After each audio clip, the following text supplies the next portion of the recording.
Baby, how on this roller coaster? So high I could barely function. Painkillers help ease my mind. I swear that it numb the pain. I'm going fast, rolling. Ain't but a bag, don't want it. Girl, tell me you rolling with me. Baby, how on this roller coaster? Gonna give it all I got, yeah. Young nigga tryna fall, yeah. Wagwan, everybody. Welcome to our next episode of Talk the Things podcast. Before we get into today's topics, I want to shout out my cuz. You guys just heard his music playing a while ago, and I want you guys to follow his YouTube channel. His YouTube channel and his Instagram go by the same name. So you guys go follow that, check out his music, and follow him on Instagram. The second announcement I wanted to do was to shout out my Talk the Things page on Instagram, which is the IG for the YouTube channel that we're talking on right now. A lot of people wanted me to make an Instagram personally just for the channel so that you guys are able to send in case requests, story requests, any concerns you have with my video or anything like that. You can message my Talk the Things profile, and you can also see videos before they come out. Certain videos that I post, you can see commercial and whatnot. So you guys go follow Talk the Things. But getting into today's topic, we're going to be talking about ChalkFarm. Now, I've been doing a lot of West End cases. The last one I did was Falstaff, and I've never did one in Scarborough yet. So if you guys want me to do a Scarborough one, let me know on the Talk the Things Instagram, or you can just put it in the comment section. So getting into today's topic, we're going to be talking about Chalk Farm. Now, Chalk Farm is located at Jane and Wilson in that area there, behind Sheridan Mall.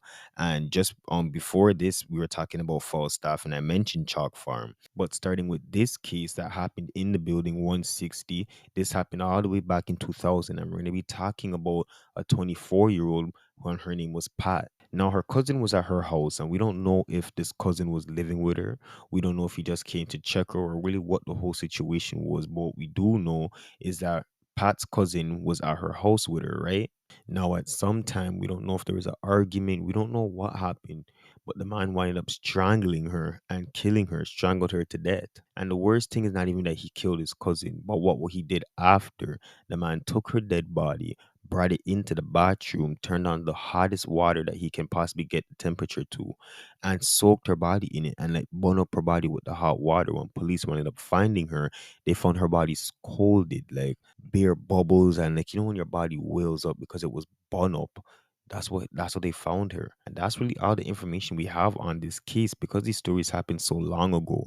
There's not no news video. There's about 3 sentences, not even probably just 1 sentence of information that I'm working off of. But other than that, we don't have nothing of the case. Moving on to the next case, story two, which also happened in 160. We're going to be talking about an 18-year-old, and we're going to call him Alex. Now, Alex was on the fifth floor of 160. We don't know if he lived on the fifth floor. We don't know if it was like he was just checking his friend or if he lived somewhere else on the building. But all we know is that he was on the fifth floor waiting in front of the elevators where he wound up getting stabbed. And he didn't die right there. He died on his way to the hospital or was pronounced dead on his way to the hospital. But he wound up getting stabbed and they found his body right there in front of the elevators. Then I want you to remember this though, that they found him in front of the elevators because after they wind up catching, well, not catching, but they watched the surveillance footage, right? And there they seen a person, two men running throughout the hallway, going back into the staircase and running out the building. And that was all they have for that case. Now, moving on to this third case, it's going to be kind of disturbing. So, if you can't handle certain things, I suggest you skip over this one or just come out the video, depending on how you feel. But in 1980, there was a teen, and they don't even put up this person's name because she was underage. And this is a very reoccurring thing to happen in this very building. Well, the whole complex. But anyway, the teen wound up flying off of the 24th balcony. And when she reached the ground, right? The people in the neighborhood, the people them that lived in the other buildings that were just outside and happened to see her fall from the 24th floor down to the first ground, started to assault the body that was on the floor. Now, when I seen them say assault, I was like, bro, what are these people talking about? I hope they don't mean like fondling the dead body, but I believe they mean like maybe people were like kicking it, touching it. I really don't know why you would even touch the body when it reached the ground. Next crazy thing is like, wouldn't the body have like exploded? The 24th floor is very high up. And with the gravity and the speed and all that, I don't even want to know what it looked like. But to go up to it and go touch it and assault the body, That's some crazy shit, bro. But also, when I search it up, that's all we have on the case. It just ends there. But moving on to the fourth story, you guys remember I was telling you to listen to the one we were talking about with Alex right before this and to remember about the whole elevator situation. Listen to this story. Now, this is in 2007, only 1 month after the whole thing happened with Alex and a 13-year-old boy now in the same building, but this time on the 15th floor. It was around 6:45 p.m. when police found him stabbed in the neck and stabbed in the chest, lying down on the ground in front of the elevators with money spread around him. Now, when they watched the surveillance footage to see, what could have caused this, it shows that supposedly the two people, the 13-year-old and the 19-year-old, were fighting over beer, like Guinness, Red Stripe, like stuck the man them were fighting over beer. There was even an Uber man that came to Chalk Farm, not a part of this story, but he came there and like two 14-year-olds stabbed him up and took away the chicken wing them. So I don't know, people are fighting over some weird things over here, but there was no information if the 13-year-old wind up surviving this. Now remember, this was how long? Like 17 years ago. So I mean, we don't know what happened to the 13-year-old boy. We don't know. I don't think he wound up dying because I never seen nothing on that. But it showed him get stabbed in his neck and his chest and said when they watched back the surveillance footage, they were fighting over beer. But what's crazy is that the people them said that they know the family. The one that did the stabbing, he knows the family. And the family was the one that was trying to like get a hold of him, the one that did the stabbing, the 19-year-old, because the 13-year-old's family knew who it was even from when it happened. They're like, oh, okay, yeah, we know who this is. But that's all we have on that story. Now, this story was fuck up, and this story was kind of crazy because I really want to know what this man's plan was. But this one happened on September 16th of 2009 when a man approached a grandma, right? And a 9-year-old. So there's just a 9-year-old and a grandma. They were shopping, I believe. It must have been in at the Food Basics or probably across the street at the North Rails, one of them area or the Walmart. They were grocery shopping, it said. And when they finished doing the grocery shopping, they went. I know, that's actually so crazy. Just to mention this, I used to always come over there with my granny. We used to remember the bulk barn. One point there was a bulk barn by the Burger King where the Blue Sky is. We used to always come around here. So when they said that they're just shopping around there, I knew exactly what they were talking about and what they mean when they just say walking around shopping. But anyway, they're doing the walking around and the shopping when that white man approaches them.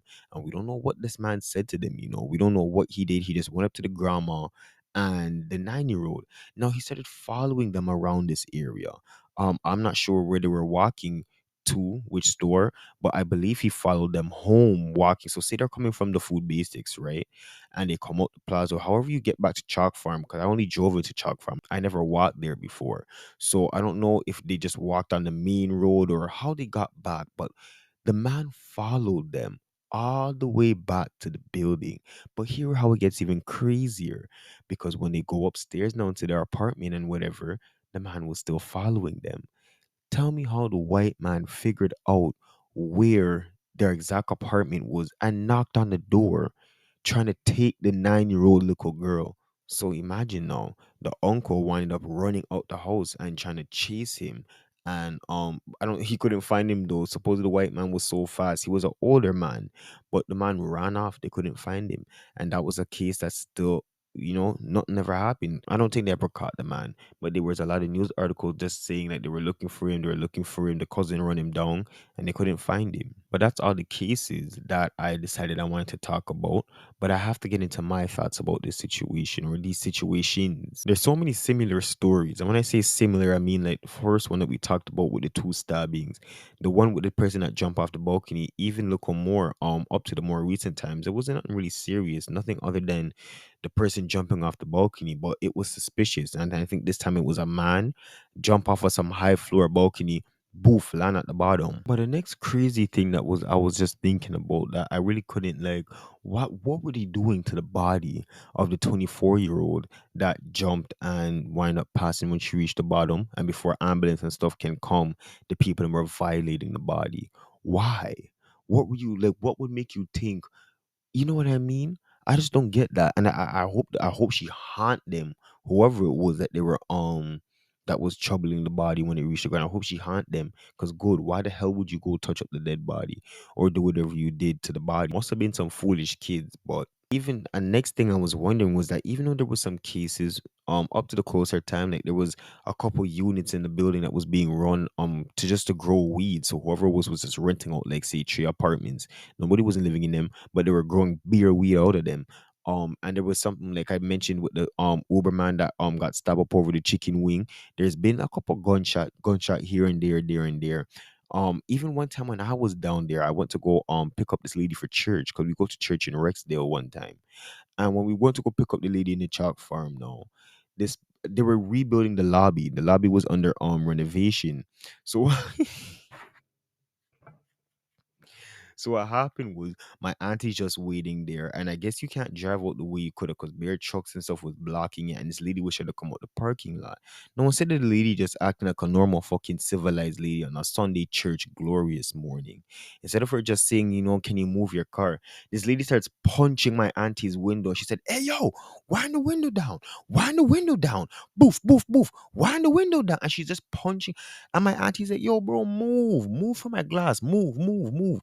She's Christian. She's not gonna get to, but she's still gonna hold her ground and say, "Yo, move from the fucking car window, you crackhead." Some big black, tough, black, strong lady just punching off the glass. I want to know what she was gonna do when she wind the window down. Now I'm thinking it's my car because I'm looking down at the window trying to press the button, but it don't have the control to wind down all the window then. But I'm just wondering how, like, what's wrong with this lady? They look at the people that around there are rough, but has it cooled down? Is it still hot like once? Because this place was clearly hot back in the day. But has it look like it cooled down now? I don't know. Because I haven't seen too much murder. But I had this local steady crime same way. I want you guys to let me know if you live there. And let me know if there's any other crazy stories, bro, if I'm missing out anything or if I got anything wrong. I want you guys to let me know. Remember to follow my IG, Talk the Things. And we'll talk next time, bro, on Talk the Things podcast.